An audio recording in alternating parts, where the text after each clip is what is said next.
tribute in honor of our beloved friend and colleague, mentor, etc., Joyce Antler. Tom, did you want to add anything to this welcome? Anyway, a warm welcome on behalf of Professor Doherty as well, and I'll now turn the program over to Professor Farrell.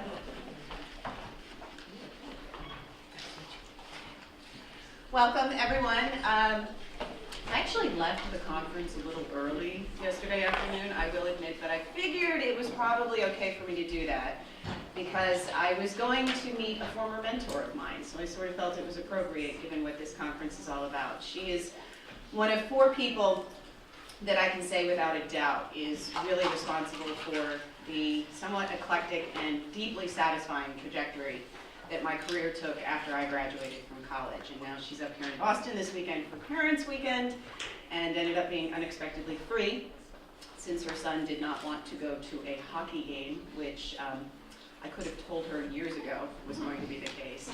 Thank you, exactly.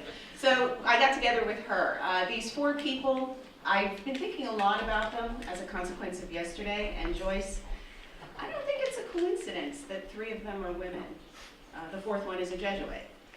But these 3 women and this 1 man are still in my life. They have guided me after graduation. Just a couple of weeks ago, I had dinner with my equivalent of Joyce Antler. Her name is Elaine Crane. And I know she's my equivalent of Joyce Antler because when I heard Robin talking about her experience of taking your class, it was completely familiar to me. I know what that is to walk into a class and be blown away by what you don't know. So, Joyce, I've never had you as a teacher, but I know that everything these 3 women will say this morning is completely true, because it is very real, the power. All right, so first we'll go through one by one, and I will introduce everyone. So our first speaker is Andrea Most. She is a professor of American Literature and Jewish Studies at the Department of English and the University of Toronto. Her first book, Making Americans, Jews and the Broadway Musical, Harvard University Press 2004, won the 2005 Kurt Weill Prize for Distinguished Scholarship on Music Theater. Her second book, Theatrical Liberalism, Jews and Popular Entertainment in America, was published by NYU in 2013, and it was a finalist for the National Jewish Book Award in American Jewish Culture. Professor Most's current research is teaching focused broadly on the crucial role of the humanities in confronting environmental crisis.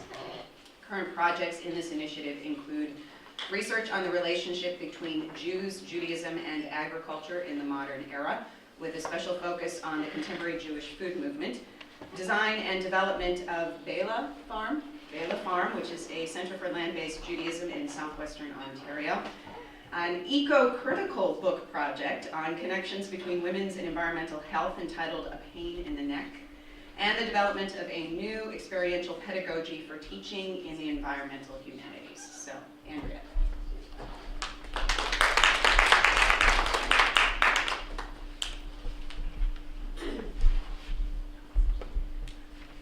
This is the mic, right? Yeah. Hello, it's such a pleasure to be here to honor Joyce. It's, I don't know. Am I speaking into the microphone now? Yes, okay. So, of those various projects, I'm actually going to speak this morning about my current book project, which is called A Pain in the Neck. And it's an investigation into connections between the stories we tell about our bodies and the stories we tell about the earth. While recovering from a health crisis a few years ago, I immersed myself in the avalanche of writing, which was featured constantly in the media, on the plight of overwhelmed working mothers and the fate of feminism. I began informally interviewing friends and colleagues, collecting stories of women who had come of age in the wake of second-wave feminism in order to understand why the feminist narrative with which we were raised had apparently gone awry. As I began to share my own story and listen to others, I discovered a literal epidemic of exhaustion. While conducting this research, I was also retraining myself as an eco-critic, engaging in the fields of food and environmental studies as both a scholar and an activist. As I worked simultaneously in the arenas of women's and environmental studies, I realized that the problems I was confronting in the two spheres were actually one problem.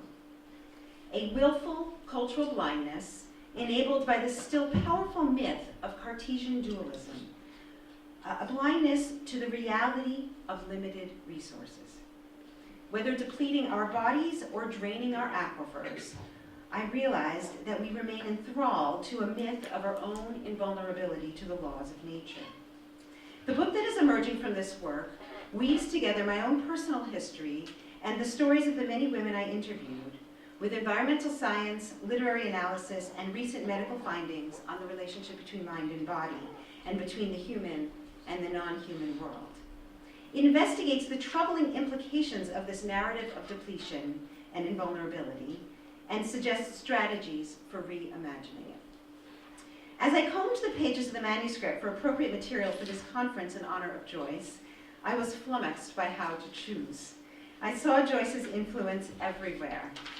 In the descriptions of my work as a feminist activist in the 1990s, in the stories of the tension I experienced between the theater and the academy, in the ups and downs of being a scholar of Jewish women's studies, in the influence of early 20th century writer Mary Antin, the subject of my MA thesis, which Joyce supervised, and in my ongoing struggle to combine scholarship with political activism. The topic of the panel helped to suggest a passage, and so I finally settled on what follows, which is about discovering an embodied voice. So now I'm going to read a passage from the manuscript, which is very much unfinished, but this is a little piece of it. The book opens about 5 years ago as I, an all too typical exhausted wife and mother of the early 21st century, emerged from a so-called routine hysterectomy to discover that although my abdomen felt fine, I was suffering from an excruciating and mysterious pain in my neck. A couple of years later, the pain managed but not fully healed, I began to realize that this injury was more than just physiological. From the generative image of the wounded neck, this narrative unfolds. This troubled yet life-sustaining connection between my rational and embodied self, between my thoughts and the world I actually inhabit, became the jumping-off point for a meditation on the role of the humanities scholar in a time of environmental crisis. The passages I will share with you describe how the intersection of environmental activism and my ongoing health issues led to the discovery of a new kind of scholarly writing. As the panic attacks and anxiety that had plagued me for a year began to subside, I felt them being replaced by a groundswell of anger at the state of the world. I tried to speak with friends about this, to reveal hints of the rage that had started to bubble up from some secret place. It wasn't acceptable dinner party conversation. Most of them counseled that I lighten up, change the channel, read something positive. So I did. At bedtime, I furtively secreted one self-help paperback after another about how to improve my life behind the covers of the more weighty literary and scholarly tomes I more proudly displayed on my bedside table. I discovered a multitude of alternatives to the pharmaceutical solutions I no longer trusted. I vowed to follow programs, make checklists, take all the right supplements, develop a more positive outlook on the world. But as I became increasingly absorbed by the genre, I sensed resistance rising within me to its ideological orthodoxies. The almost religious insistence on mind over matter, the relentless assumption that strong negative emotions, all generally lumped into a single box labeled anger, needed to be identified and ideally eradicated. What exactly a person was angry about was irrelevant. All that mattered was its impact on your bodily health. It seemed that the closer a book hewed to this underlying ideological framework, the higher its position on the Times bestseller list. I found it difficult to find a place for these self-help books on my shelves. Embarrassed by the disorderly stacks piling up on nightstand chairs and tables throughout the house, I eventually relegated them to a shelf on the far side of my study, just above the dictionaries, encyclopedias, and reference books I no longer ever consult, next to the piles of outdated computer manuals and floppy disks from computers I no longer own. Directly across the room, Facing off like a line of pieces in a chess game were my volumes on environmental crisis, climate change, species extinction, bolstered on one end by a hefty collection of books on working women and exhaustion. The landscape of my study had become a battleground, a manifestation of a fundamental contradiction I was trying to resolve. One day, I picked up Bright-Sided by Barbara Ehrenreich, a writer whom I'd always admired for her ability to sound a positive, progressive, optimistic note, even when she was unearthing rank corruption or exposing the corrosive nature of class inequality. On the very first page, Ehrenreich reveals that she's been diagnosed with breast cancer. Far worse for her state of mind than the illness itself, it turned out, was the relentlessly cheerful positivity culture in which she found herself enmeshed. She hated the teddy bears, the pink ribbons, the soulful poems adorned with roses hanging on the walls of the mammogram lab, the, quote, pink sticky sentiment oozing from the wall of the changing room, and the heavy unspoken implication in every design choice that femininity equals death. Ehrenreich not only personally resisted the conventional wisdom that positive thinking could help you to fight cancer, but reached back to her own training as a cell biologist for the scientific evidence to dispute it. I shifted nervously as I read this book, uneasy about having my own optimistic embrace of mind over matter examined too closely by one as unsparing and clear-headed as Ehrenreich. A peppy attitude is certainly convenient for doctors, nurses, family, and friends, she conceded, and at times might even be helpful for the patient, but it can also exact a terrible cost. Ehrenreich was outraged at her situation, at the fact that she could find no place for her anger, no culturally acceptable way of asking what seemed to her the most important questions. What causes breast cancer, and why is it so common, especially in industrialized societies? Why is so little known or done about environmental causes or pharmaceutical ones? Ehrenreich traced her tumor to the hormone replacement therapy she had been taking for 8 years before its cancer risks had been revealed. She was at first stunned into silence, then enraged by the tyranny of an ideological force that, as she put it, quote, encourages us to deny reality, submit cheerfully to misfortune, and blame only ourselves for our fate, end quote. This book opened floodgates that I hadn't even realized I'd erected. Whereas a year before, and that's an earlier chapter, I had fruitlessly searched centuries of women's writing for the voices I craved, now I began to encounter them at every turn. I plunged headfirst into a bracing sea of gripping stories and passionate arguments, scientific studies and economic data, whispered confessions and angry rants emerging from the pens and keyboards and voices of brilliant, troublemaking, unruly women. I picked up Living Downstream, in which scientist and activist Sandra Steingraber unflinchingly reveals not only the ugly realities of the rare cancer that hit her at the age of 20, but her relentless drive to speak truth to power, her decision to become a scientist so that she would never have to take someone else's word for it, her lifelong fight against industrial and corporate greed, her insistence that those who make messes must clean up after themselves. Steingraber turned self-help manuals inside out by asking the questions which the genre and our culture were encouraging me to ignore. I particularly appreciated Steingraber's second book, Having Faith.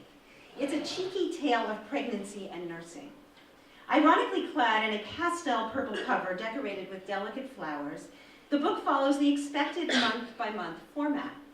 But instead of doling out neat little packets of advice on how to survive morning sickness or select a diaper service, she offers an unsparing glimpse into the toxic world her baby daughter will inherit. Radicalized by pregnancy, Steingraber became an expert on toxins in breast milk. And in a tour de force conclusion, she agonizes about a speech she's been invited to give to a key United Nations committee.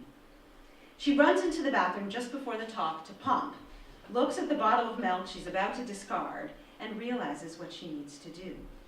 The two other speakers on the panel, both men, give detailed scientific talks with lots of important slides and data. Steingraber notices with increasing desperation how the eyes of the audience are glazing over. She needs to rouse them to action. She ascends the stage, pulls that bottle out of her bag, passes it around the audience, and watches what happens. Some study it closely, she observes. Some avert their eyes. Some smile with recognition. Then she begins to talk to them about the food chain, which is topped not by man, as the poster in her old college biology classroom proclaimed, but by babies. Body and mind speak in tandem, and her voice achieves extraordinary persuasive power. The next morning at breakfast, my breakfast, there she is again in the New York Times, fighting against fracking, arguing for clean, protected water in New York State, and winning. I feel my interior landscape shifting. After plowing through hundreds of pages of devastating economic and scientific data in Naomi Klein's This Changes Everything, I watch in admiration as Klein shifts her attention from the rational language of facts and figures to her own more murky struggle with fertility. She links the story of her own body's default with the unexplained disappearance of many of the species upon which we and our ecosystems depend. We are all animals, she reminds her readers. And like animals, our bodies respond to the world around us. If the salmon we eat are having trouble reproducing in the contaminated waters we also drink, why should we be surprised when we too experience a similar crisis? I don't know why this pregnancy succeeded any more than I know why my earlier pregnancies failed, she confides, when after countless futile interventions she finally gives birth to her son. And neither do my doctors. Infertility is just one of the many areas in which we humans are confronted with our oceans of ignorance, end quote. But, she acknowledges, this persistence of mystery teaches an important lesson.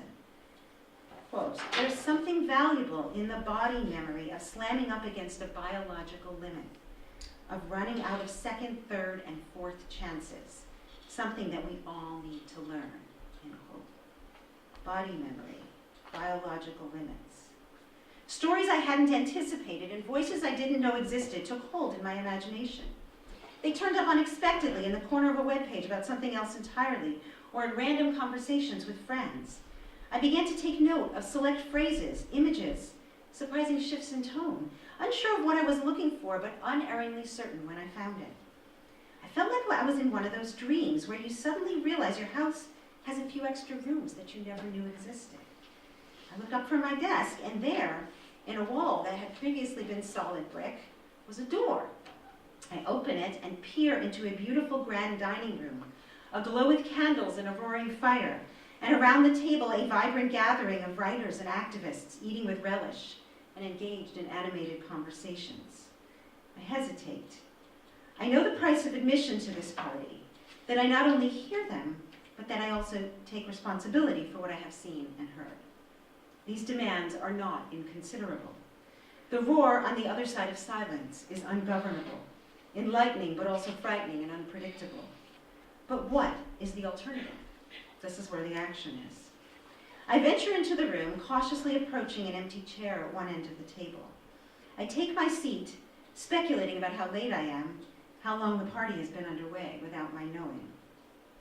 I think back over the years when I was too frightened and exhausted to do anything more than spend hours gazing into a mirror in an empty room, writing articles no one seemed to read, listening to the endlessly repeating echoes of anxious, frustrated voices in my head. I had spent so much time attending to the beating of my own heart and searching for the truth in my own reflection that I had risked hearing nothing and saying less. I was startled out of my reverie of regret by a striking woman asking me to introduce myself. I sat up straight, took a deep breath, and began to speak. Virginia Woolf observed while lying sick in bed way back in 1926, quote, of all this daily drama of the body, there is no record. People write always about the doings of the mind, the thoughts that come to it, its noble plans, how it has civilized the universe. They show it ignoring the body in the philosopher's turret, or kicking the body like an old leather football across leagues of snow and desert in the pursuit of conquest or discovery. It seems, end quote. It seems surprising that nearly a century later, with all the ink that has been spilled concerning women, bodies, language, and environmental crisis, I should have found it so difficult to figure out how to speak the daily drama of my own body and to recognize within it the larger outlines of a collective narrative challenge. I certainly was not alone in my struggle. As Rebecca Solnit acerbically comments in Wanderlust, quote, "The body described again and again in postmodern theory does not suffer under the elements, encounter other species, experience primal fear, or much in the way of exhilaration, or strain its muscles to the utmost. This body, described in theory, never even aches from hauling the complete works of Kierkegaard across campus," end quote. But when I consider the hesitant, circuitous path I've taken to reach this point, and the lengths to which I've gone to avoid its demands, I realize that maybe it isn't so surprising after all. Quote, "To look these things squarely in the face," Woolf notes, "would need the courage of a lion tamer, a robust philosophy, a reason rooted in the bowels of the earth. Who can boast of such talents?" Around the time that I began to write, I was weaning myself off antidepressants. For the 9 months or so that I had taken them, the SSRIs had certainly softened rough edges and made me easier to live with. I stopped crying, I stopped feeling angry, I stopped feeling much of anything at all. I did my work, I got along. When I stopped, I felt nothing at first, and then, slowly, I began to experience a visceral sense of myself reassembling in bits and pieces. It took months, and as I watched and listened, it slowly dawned on me that the conversation I had always had with my body was schizophrenic. There was no me and my body. I was not dual, nor, however, was I singular, despite years of therapy aimed at achieving that elusive sense of wholeness. I couldn't quite figure out how many parts made up the puzzle, but it was a lot more than 2, and they all had something to say. The voice that emerged as I sat down to write was decidedly plural, as if a dense network of interconnected embodied signals had suddenly begun to speak. In setting out to compose her life story, immigrant Eva Hoffman reaches back to Mary Anton's The Promised Land for a model. She feels a strong connection to the young writer.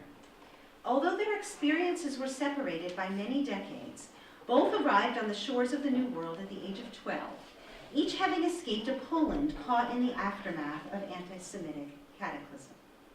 However, at a certain point, Anton's triumphant conversion from Old World Jew to New World American no longer rings true for Hoffman. "What is the shape of my story?" Hoffman asks. "The story my time tells me to tell." Traveling to the United States for university in the 1970s, she realizes, quote, "I have come to a different America, and instead of a central ethos, I have been given the blessings and terrors of multiplicity." She describes in her memoir, Lost in Translation, a self formed by the upheavals of her own era, by the tenets of postmodernism and multiculturalism. Quote, "A culture that splinters, fragments, and reforms itself as if it were a jigsaw puzzle dancing in quantum space," end quote. I have often looked back to Hoffman for narrative guidance, just as she turned to Anton so many years before. For years, I found her articulation of a postmodern self, composed of fragments and formed by language, liberating and moving, and I have taught her words to my own immigrant students with reverence. But when I return now, almost by reflex, to the familiar tenets of Hoffman's post-structural theory for help in shaping the story I need to tell, I find them frustratingly disengaged from the fundamentally material concerns that form the substance of my tale. Her voice is not my voice, and now, in the early 21st century, I must ask Eva's question of myself. What story does my time demand that I tell? Mary Anton and Eva Hoffman both wrote from the experience of loss of a world. I, however, live in a time when we face the loss of the world, or at least the world as human beings have known it for millennia. My narrative crisis is not just personal, it is collective. I need not only a new story about the relation among the parts of myself, but also a new myth to anchor me on a planet which, ruefully gesturing at the changes it has undergone, Bill McKibben has renamed Earth with 2 A's. Watching as the calendar of seasons becomes obsolete, as the view outside my window grows increasingly unpredictable, as bees die and butterflies disappear, I can no longer muster the same enthusiasm for intricate arguments about identity and language. I still appreciate the multiplicity Eva Hoffman celebrated, but I yearn for a more tangible home for it, for a voice that speaks from many places at once, that is grounded in the cells of my body and the land on which I live. In order to implement that voice, I must revisit the wound that set this whole story in motion, the pain in my neck. For most of my life, I had lived, albeit unselfconsciously, within the apparently clean confines of a rational separation that became conventional wisdom more than 300 years ago, and which still exerts a powerful hold on our culture today. I think, therefore I am. My mind is me. My body is the servant of my mind, the container that carries it around. For years, my body hurt, but I was perfectly fine. But then something mysterious happened. The pain in my neck forced me to notice the unnatural division which had governed my life, to notice that I was more and less than I had assumed. As a scholar, I am still shocked that this came as a surprise. After all, Cartesian dualism has been soundly rejected for years by neuroscientists who have shown how the mind and body are fundamentally intertwined, by literary critics who deconstruct binary oppositions, by a popular culture obsessed with mindfulness and embodiment.